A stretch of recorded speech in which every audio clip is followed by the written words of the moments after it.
Nobody warned Sabalenka. There was no meeting, no difficult conversation, no moment where someone looked her in the eye and said things were changing. One day, renewal talks were moving forward, and then quietly, without ceremony, they weren't. The call she was waiting for never came. And in the world of luxury brand partnerships, that kind of silence doesn't leave room for interpretation. It is the answer. This story has very little to do with what happened on a tennis court, and everything to do with what happened inside a boardroom, where a single strategic decision by a Swiss watch company may go down as either one of the smartest long-term investments in sports marketing history or one of the coldest betrayals of athletic merit we've ever seen. Either way, women's sports sponsorship may never look the same again. To understand the weight of this moment, you have to understand who Sabalenka is, because dismissing her makes the story smaller than it really is. She didn't just become good at tennis. She became something the sport produces maybe once every 15 years. A player so physically dominant, emotionally intense, and relentlessly aggressive that opponents weren't just trying to beat her, they were trying to survive her. By the end of 2024, she had won back-to-back Australian Open titles and added a US Open to her resume. She was world number 1, the most dominant female player on the planet, and the commercial world knew it. Major brands surrounded her. Then things began to shift. Slowly at first, almost invisibly.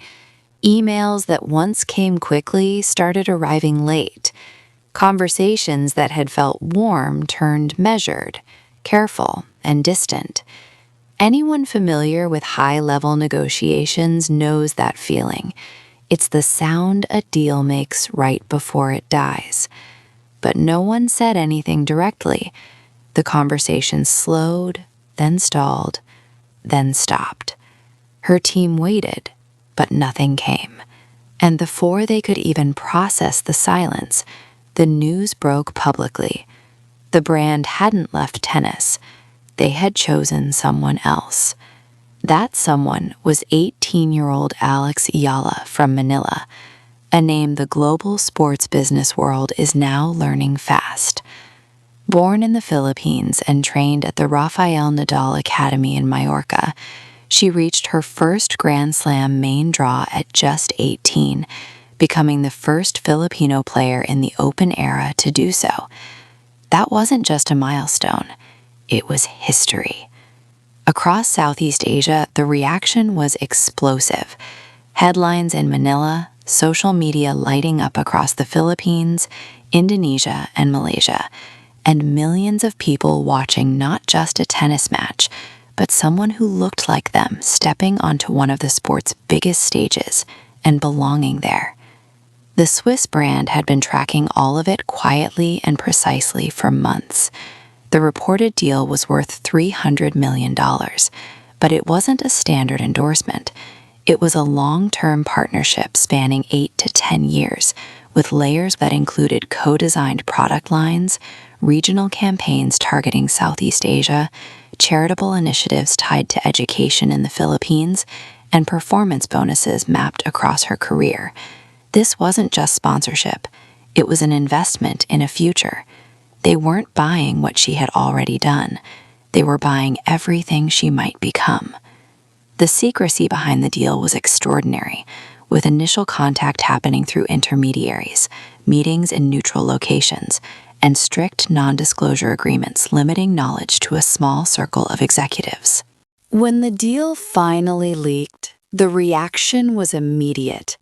Eala gained millions of followers within 48 hours, engagement numbers surged, and in the Philippines, the announcement dominated national conversation for days.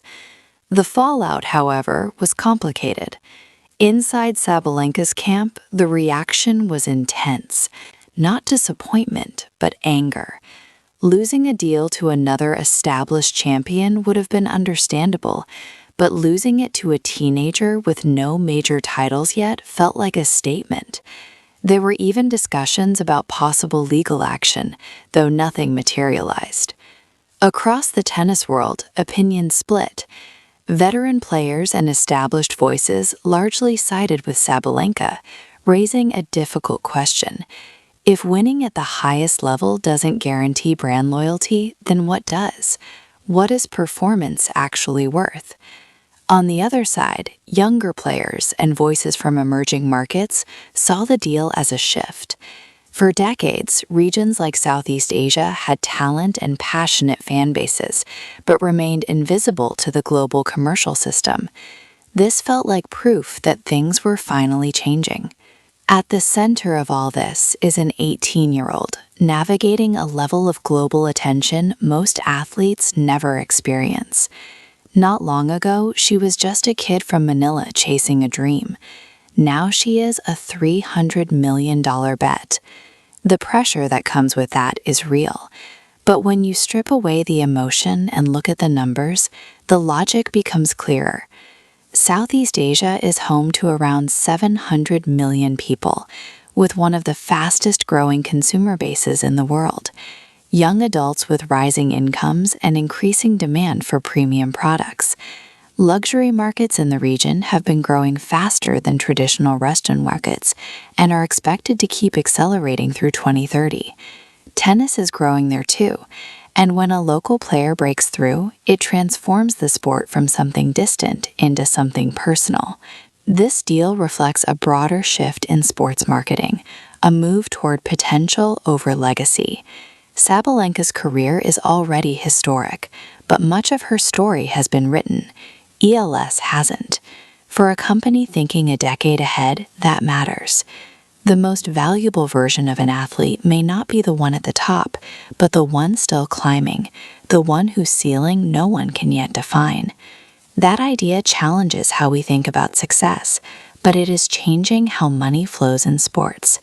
Sabalenka's legacy is permanent and untouchable, but Eala's story is just beginning.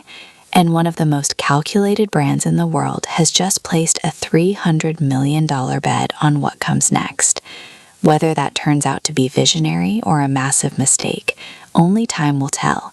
But one thing is certain, the rules have changed, and an 18-year-old from Manila is right at the center of it.